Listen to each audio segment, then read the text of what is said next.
It's funny what happens when you say yes to stuff. Absolutely. I was just like, here's the thing. And you're like, I'm not sure how that's going to work, but okay. I'm Jamie O'Kane, CPA, Small Business Advanced Tax Planning and Compliance Extraordinaire.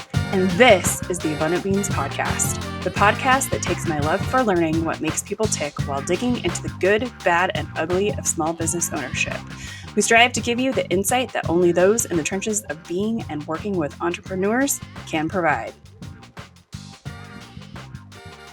Or high-level managers who in their 50s, I know you love 401k match. But if you're 23 and you have $60,000 in student loans, how much do you really care about 401k match? Have a student loan match.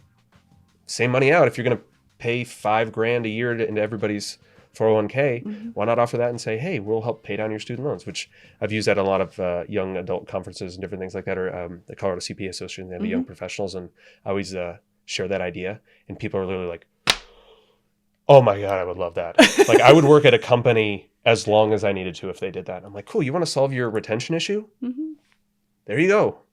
Do that. Offer to pay down their student loans. You're already paying it in other ways. They will be there for 8 or 10 years.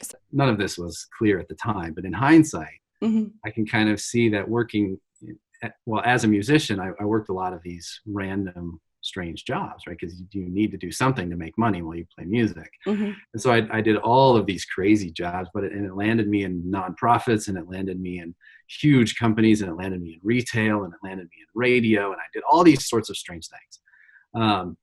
And as I started to kind of get a picture of what I wanted to do, I kind of looked back at this odd meandering career that I'd had through all these different kinds of jobs. And I realized that the quality of my job deeply impacted the quality of my life. If my manager was good, if the culture was good, my life was better. And if my manager was crap, and then my life was kind of crap. And so it really ended up being this kind of moment of clarity for me. And I kind of looked back at all these different situations, and I thought, wow, if I could make work suck less for more people, that could be a big dent in the universe, right? Because this experience of work is something we all do.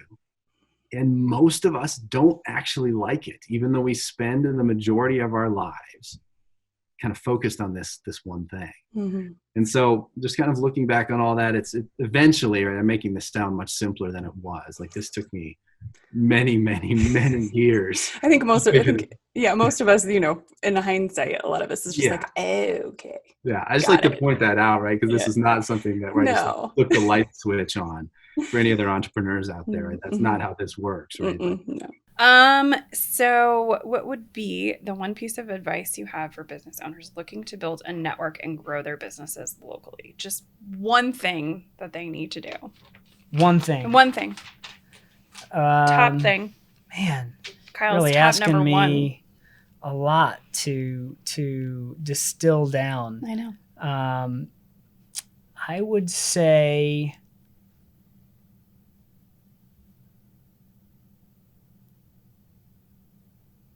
can it be 1.5? Okay, fine. I would say be real and ask great questions. Ask the questions. Don't just think you know the answer. Right. Yeah, questions are key. And actually, I think that the best business development guy I know is my father, Mark Matthews, and the connections that he's able to make with people from all categories of life is incredible. And the questions that he gets away asking, like, sometimes I've been there in person, I'm like, you just asked what? But because they're asked in a way that's authentic and caring, it's incredible to see people open up to that. I love it. Yeah. Awesome. Well, thank you for coming. Thank you for having me. Having a relationship with a customer that is resilient enough to allow for a second chance. I love that. Because at the end of the day, we're all going to mess up. We're people. Right? We mess up. We're human. It's really cool. But to have a relationship to the point where you get that phone call Mm-hmm. and, hey, like, here's what happened. Right. Mm-hmm. I think I said on the podcast last time I was here, was that extreme ownership mentality of, shoot, so sorry, you know, how would you like to remedy this situation? You know, here's what I propose, here's what we can do. And I think that is a piece of business that's overlooked. And I think that, unfortunately, it's a differentiating factor. It is. Because very people much. come say, we're the best, this is what we do. And it's like, well, yes, but, you know, I think what really defines an organization is what they do when things don't go quite so well. Thank you so much for listening or watching. Be sure to subscribe on YouTube, iTunes, or wherever you prefer to listen. If you learned something and found some useful information to apply to your business today, please consider giving us a thumbs up and a review.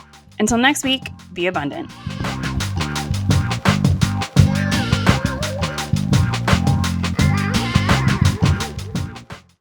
I'll just do the cuts later. Okay.